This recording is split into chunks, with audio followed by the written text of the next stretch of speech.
Oke, Assalamualaikum warahmatullahi wabarakatuh. Berjumpa lagi dengan kita di kelas 4 MTN Nazatul Tulab. Yang mana di video kali ini kita akan membahas tentang perkembangan usul fikih dari masa ke masa. Tugas ini saya dapatkan dari guru kita yang bernama Ustadz Amir Faad LC. Biar gak lama-lama, langsung saja kita pergi ke teman saya. Hei, gimana? Jadi gak? Jadilah. Oke. Masa nggak jadi? Baik, di sini kami akan mengupas tuntas tentang perkembangan usul fiqh dari masa ke masa. Development of usul fiqh from time to time. Baik, daripada kita banyak basa-basi, mending kita langsung ke videonya. Simak baik-baik videonya. Let's go. Oke, sekarang kita akan memperjelas tentang perkembangan usul fikih dari zaman ke zaman. Perkembangan usul fikih dari zaman ke zaman sendiri itu ada 4 periode. Yang pertama itu periode Nabi Muhammad SAW, dan yang kedua periode sahabi, dan yang ketiga periode mutaqaddimin, dan yang terakhir yaitu periode mutakhirin. Sebelum beranjak yang lebih luas, terlebih dahulu untuk mengetahui apa sih yang dinamakan usul fikih sendiri. Jadi usul fikih sendiri itu adalah ilmu untuk berijtihad dalam berbagai masalah yang hadir silih berganti pada setiap zaman. Oke. Di periode Nabi Muhammad SAW sendiri itu usul fikih belum menjadi sebuah bidang keilmuan, akan tetapi usul fikih sendiri itu telah digunakan oleh para nabi dan juga para sahabat. Usul fikih sendiri baru lahir pada abad ke-2 Hijriah karena pada masa ini Islam telah menyebar luas ke mancanegara. Prototip yaitu bentuk dasar usul fikih demikian tentu telah ditemukan pada zaman Nabi Muhammad SAW sendiri. Rasulullah dan para sahabat berijtihad dalam berbagai masalah yang belum ada hukumnya di dalam Al-Quran. Tentunya ijtihad tersebut masih sederhana, bukan seperti ijtihad sekarang, yaitu sangat rumit sekali perumusannya oleh para ulama. Dalam hal ini, apa sih buktinya bahwa sahabat itu telah berijtihad? Buktinya yaitu di dalam hadis bahwa yang berbunyi, sesungguhnya Rasulullah SAW mengutus Muaz bin Jabal ke Yaman. Kemudian Nabi bertanya, bagaimana engkau akan memutuskan persoalan? Yang menjawab, akan saya putuskan berdasarkan kitab. Kemudian Nabi bertanya lagi, kalau tidak engkau temukan di dalam Alkitab, bagaimana engkau temukan? Yang pun menjawab, akan saya putuskan berdasarkan sunnah Rasulullah SAW. Sedangkan apabila kau tidak temukan, Nabi bertanya, sedangkan apabila kau tidak temukan lagi, ia pun menjawab, saya akan berijtihad dengan penalaranku. Nabi Muhammad SAW bersabda, segala puji bagi Allah yang telah memberi taufik atas diri utusan Rasulullah SAW. Hadis riwayat Tirmidzi. Kemudian periode yang kedua yaitu periode sahabat. Pada masa ini tentunya tidak jauh berbeda dengan pada Nabi Muhammad SAW, karena pada masa ini hanya berganti dari Nabi Muhammad SAW masih berada, kemudian Nabi SAW tidak ada. Oke.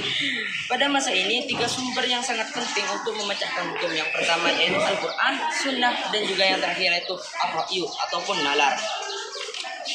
Oke, pada era ini muncullah berbagai hukum. Cara mempraktikannya yaitu yang pertama ijma, qiyas, dan juga istihlah. Oke, sahabat juga memulai berbagai pendapat yang seperti contohnya pendapat tentang Quran surat Al-Baqarah ayat 228 yang berbunyi, perempuan-perempuan yang telah ditalak hendaknya menunggu sampai 30.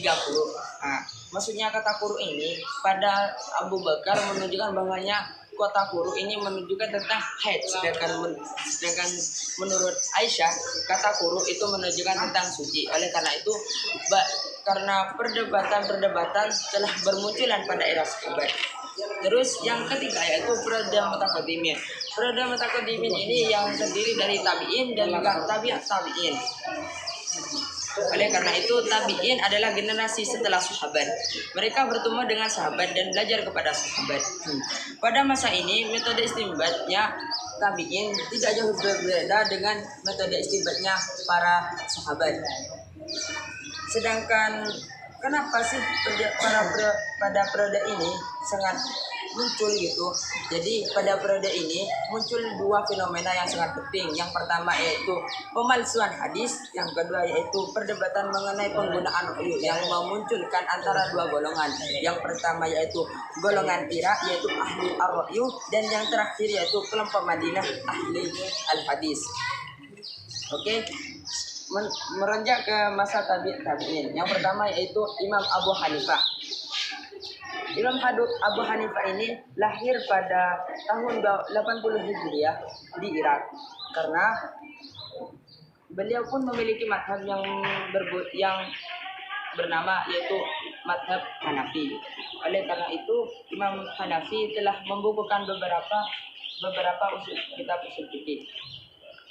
Oke, di madhab ini hanya berada 5 dasar. Dasar pertama yaitu Al-Quran, yang kedua As-Sunnah, dan yang ketiga yaitu fatwa-fatwa para sahabat, dan yang keempat yaitu Al-Qiyas, dan yang kelima yaitu Al-Istihsah, dan yang terakhir yaitu Ar-Ra'yu. Oke, gimana?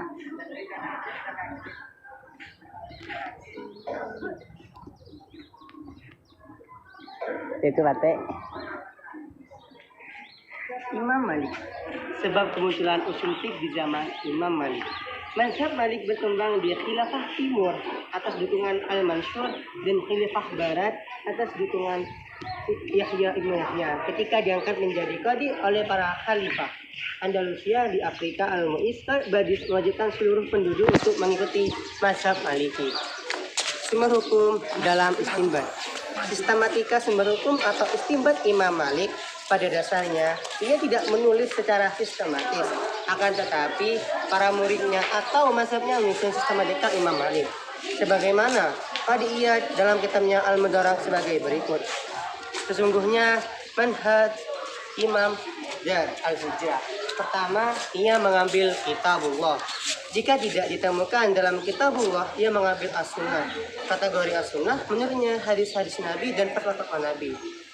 Sahabat Amal ahli al-Madinah, al-Qiyas, al-Maslahah, al-Mursalah, Sad as-Sidarai, al-Furu, dan al-Adad. Imam Syafi'i.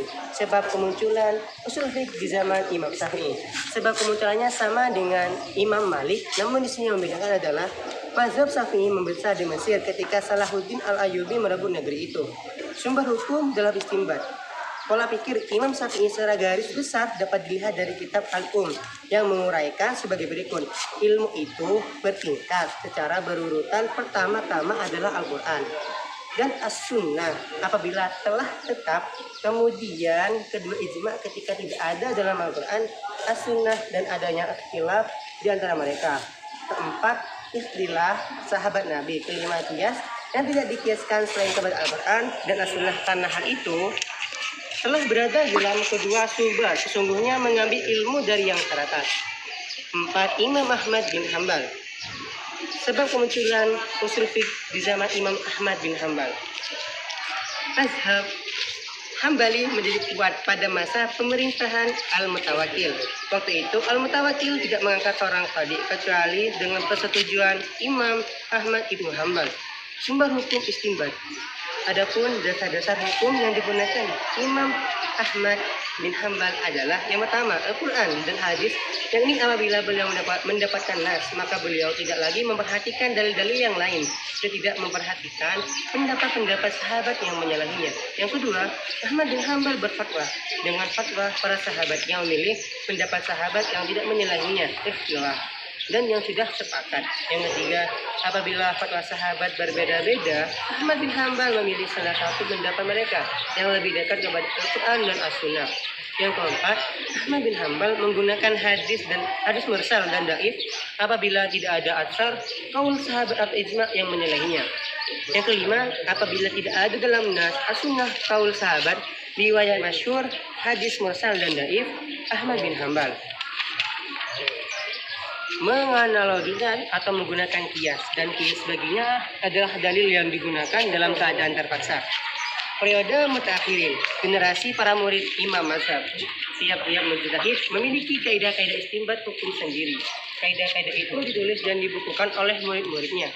Dan sebelum fikih juga timbul aliran-aliran orang yang pertama kali menghimpun kaidah-kaidah yang bercerai-berai dalam suatu himpunan yang berdiri sendiri dalam satu kitab secara cermat adalah Imam Abu Yusuf, murid Imam Abu Hanifah, sebagaimana disebutkan oleh Ibnu An-Nadim dalam kitab Al-Firasat. Akan tetapi apa yang dia tulis tidak pernah sampai pada kita. Awal perkembangan ilmu usul fikih diawali pada perkembangan pemikiran mujtahid, dipelopori oleh Imam Syafi'i dengan metode pembukuan usul fikihnya Ar-Risalah. Kemudian mujtahid dari masing-masing mazhab sebagai penulis mazhabnya ikut serta dalam mempelopori mazhabnya, bahwa mereka mempunyai metode usul fikih sendiri. Perkembangan ini terus berlanjut baik dari golongan Ahlul Ra'yi sampai golongan Ahlul Hadis sampai pada masalah ulama mutaakhirin, seperti karya-karya berikut ini. Dari ulama Syafi'iyah, semua pemikirannya itu dapat dilihat dari hasil karya dalam bentuk 3 kitab yang kemudian dikenal dengan sebutan Al-Arkan, At-Tolahat, yaitu sebagai berikut. Yang pertama, kitab Al-Mu'tamad karya Abu Husain Muhammad Ibnu Ali Al-Bashri. Beliau wafat tahun 412 Hijriah. Yang kedua, kitab Al-Burhan karya Imam Al-Haramain. Beliau wafat pada tahun 474 Hijriah. Yang ketiga, kitab Al-Mustasfah min Ilmu Al-Usul karya Al-Ghazali. Beliau wafat pada tahun 500 Hijriah. Yang keempat, Al-Luma karya Al-Sirazi. Yang kelima, Al-Warakat karya Al-Juwaini. Yang keenam, Al-Masul karya Fakhruddin Al-Razi Al-Burhan. Dan ketujuh, Al-Hikam fi Usul Ahkam karya Al-Hamidi. Yang kedelapan, Minhaj Al-Usul ila Ilmu Al-Usul karya Al-Bajalawi dan sebagainya. Sebutan mutakalimin adalah sesuai dengan karakteristik penulisannya.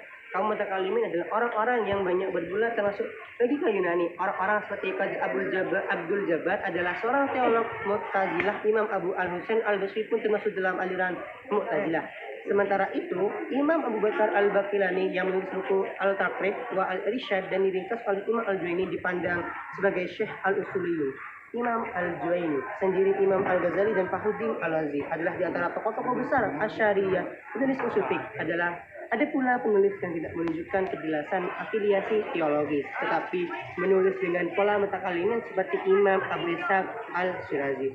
Dari ulama Al-Hanafiyah, karya usul fikih di kalangan Hanafi cukup banyak dikenal dan dirujuk. Adapun ciri khas penulisan mazhab Hanafi dalam mengarang kitab usul adalah persoalan hukum yang perlu yang dibahas oleh para imam mereka, lalu membuat kesimpulan metodologis berdasarkan pemecahan hukum tersebut. Jadi kaidah-kaidah dibuat secara induktif dari kasus-kasus hukum.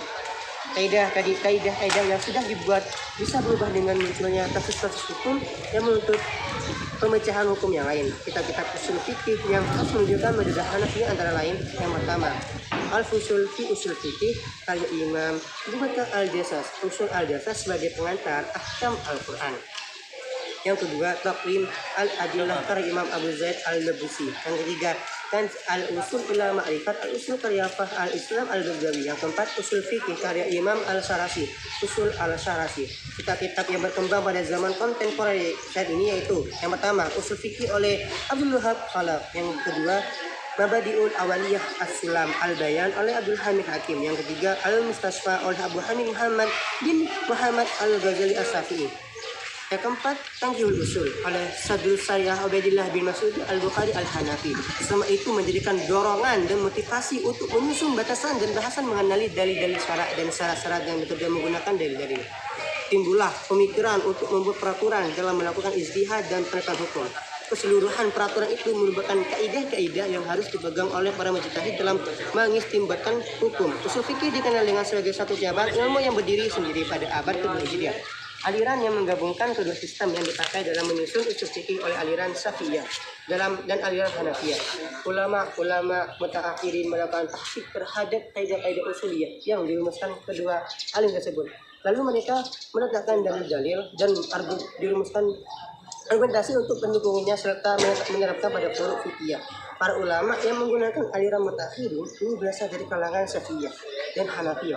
Aliran ini muncul setelah aliran Syafi'iyah dan Hanafiyah sehingga disebut sebagai aliran mutakhirin. Dalam aliran gabungan mutakhirin pada perkembangannya muncul tren untuk menggabungkan kitab usul fikih aliran mutakalimin dan Hanafiyah. Metode penulisan usul fikih aliran gabungan adalah dengan membumikan kaidah ke dalam realitas persoalan fikih.